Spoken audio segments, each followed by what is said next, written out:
সকাল থেকে আজকে দেখো ওয়েদারটা কত সুন্দর, একটা ঝাঁ চকচকে রোদ। এ কদিন কিন্তু ব্যাঙ্গালোরে কিন্তু পুরো বৃষ্টি হয়েছে, দেখতেই পাচ্ছ গাছগুলো কেমন সবুজ হয়ে রয়েছে। আজকে কিন্তু অনেক দিন পর আবার রোদ উঠলো, মানে এই সকাল সকাল একদম মেঘলা হয়ে থাকতো আর বৃষ্টি হতো। তো আজকে একটু রোদের দেখা পেয়ে বেশ ভালো লাগছে। আর হানির বাবার বাগানটা দেখো কি সুন্দর লাগছে, পুরো সবুজ হয়ে রয়েছে।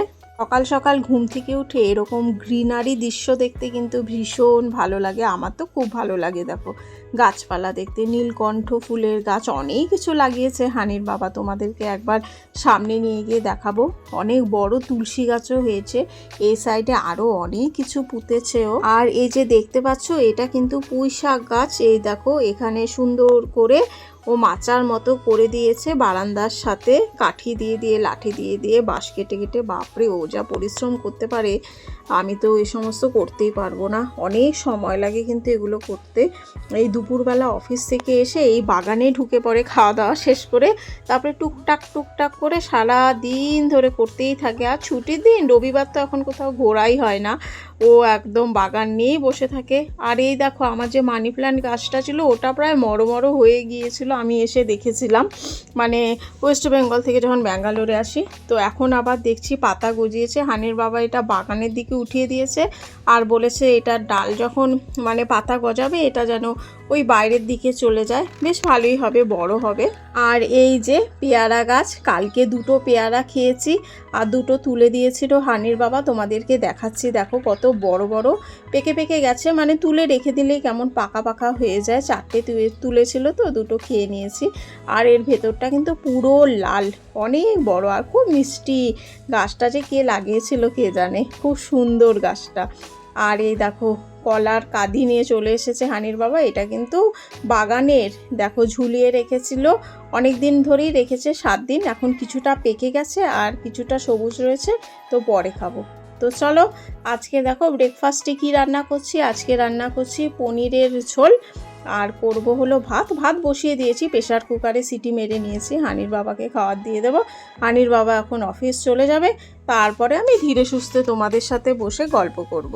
আসলে সকালবেলা ঘুম থেকে উঠে এতটাই কাজে তাড়া থাকে যে কথা বলার সময় হয়ে ওঠে না, আর ভিডিও শ্যুট তো অনেক দূরের। আর এই দেখো জামা কাপড়গুলো ধুয়ে দিয়েছি, কারণ অনেক দিন হয়েছে বৃষ্টি টিষ্টি হয়েছে, জামা কাপড় যদি এখন না ধুই, রোদ উঠেছে তো হবেই না। কিছুটা জামা কাপড় বারান্দায় মেলবো আর কিছুটা আমি বাইরে মেলে দেবো। আর এই যে ব্রেকফাস্ট সেরে হানির বাবা অফিস চলে যাবার পরে এই দেখো কী করছি আমি হানির প্রজেক্টের কাজ করছি। হানি করেছে কিছুটা আর আমি একটু হেল্প করে দিচ্ছি। আসলে হেল্প না করে দিলে তো হবে না, বাচ্চা মানুষ তো। আলপনাটা করে দিয়েছি।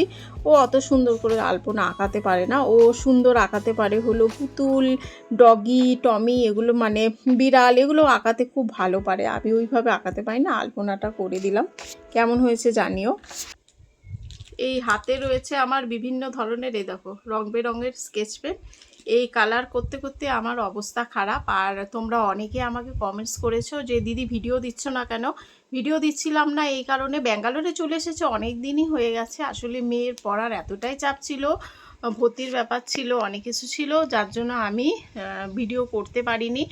আর অসুস্থতাও ছিল, মানে এতটা জার্নি করে আসার পরে না পুরো অসুস্থ হয়ে পড়েছিলাম, যার জন্য কোনো রকম ভিডিও আর করতে ইচ্ছেও করছিল না। তো অনেক দিন পরে আবার ভিডিও শ্যুট করছি। এখন আমরা ব্যাঙ্গালোরেই রয়েছি। আর তোমরা অনেকে বলছো যে দিদি তুমি এখান থেকে মানে যাও যে ট্রেন ব্লগ একটা শেয়ার করো।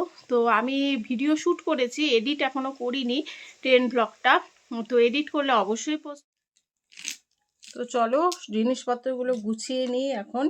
আর তোমাদের দার্জিলিংয়ের ব্লগ ভিডিওগুলো কেমন লেগেছে অবশ্যই কিন্তু সবাই জানিও। আমার না দার্জিলিংটা এবার একটু অন্যরকম লেগেছে, মানে অনেক দিন আগে গিয়েছিলাম, অনেক দিন আগে না 2 বছর আগে গিয়েছিলাম।